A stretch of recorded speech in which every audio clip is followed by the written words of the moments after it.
इस फल को देख रहे हैं आप? अभी अभी अपनी डाल से अलग हुआ है। बड़ा दुख होता है ना जब आप अपने उद्गम से अलग होते हैं, परंतु ये दूरी भी आवश्यक है। अब इस फल को ही ले लीजिए।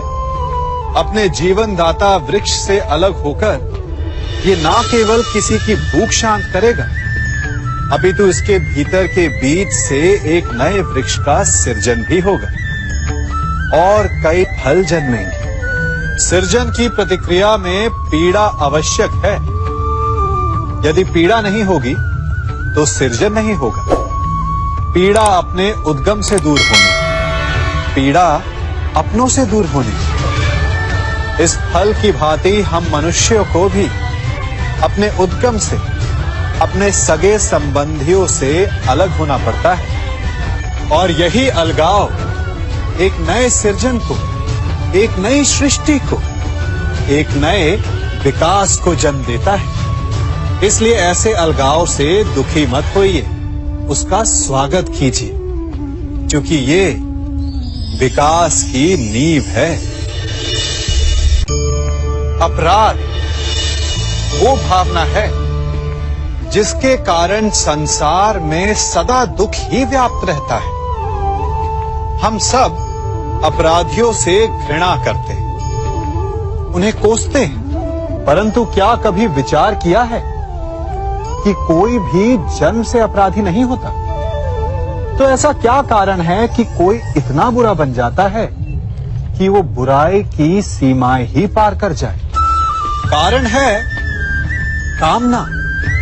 यदि कामना पर नियंत्रण ना रखा जाए, यदि कामना को पूर्ण करने के लिए परिश्रम ना किया जाए, तो वो तृष्णा में बदल जाती है और तृष्णा लालच में, और लालच छल में, और छल करते ही मनुष्य अपराध की ओर अपने पग बढ़ा देता है। इसलिए ये अत्यंत आवश्यक है कि मन की कामनाओं पर नियंत्रण रहे। यदि मन पर नियंत्रण रहेगा तो अपराध पर स्वयं ही नियंत्रण हो जाएगा।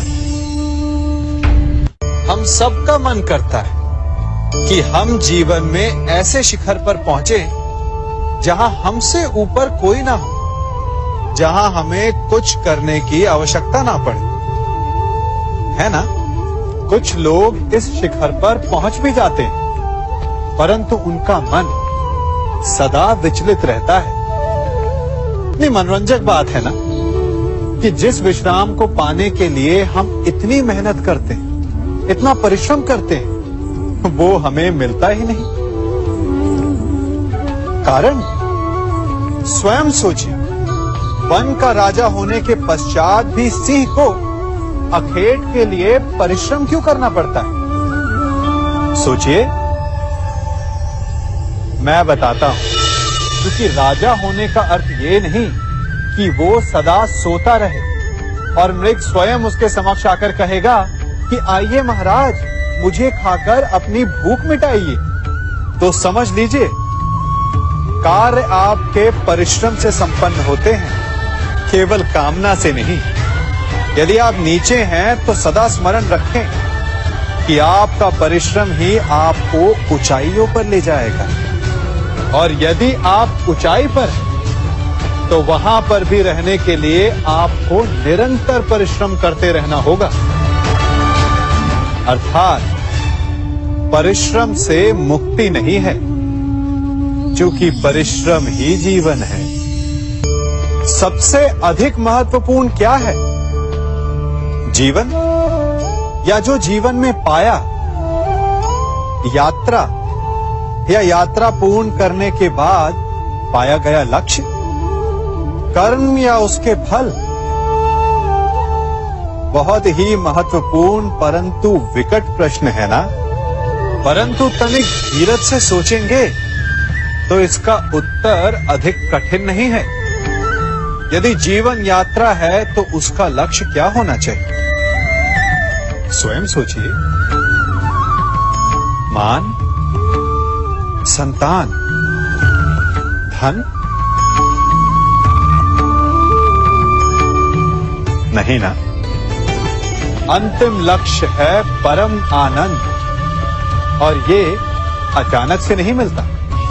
इसे पाने का केवल एक ही उपाय है, और वही आपका कर्म है, वही आपकी यात्रा भी, और वही आपका प्रारब्ध भी है। और आपको कौन बताता है कि आपके लिए सही क्या है? वो है आपका मन, जो मस्तिष्क की भांति हानि और लाभ नहीं सोचता, जो आपको ये बताता है कि शुभ किसमें है, संसार का कल्याण किसमें है, आनंद किसमें है। यदि आपका मन संयमित है तो वो आपका सबसे महत्वपूर्ण मार्गदर्शक है, जो आपकी यात्रा, आपका लक्ष्य, आपके कर्म और उसके फलों को सबको शुभ बना सकता है।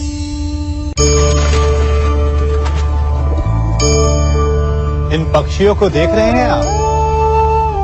इनका उड़ना वायु में इतना संतुलन मुक्त कर देता है ना?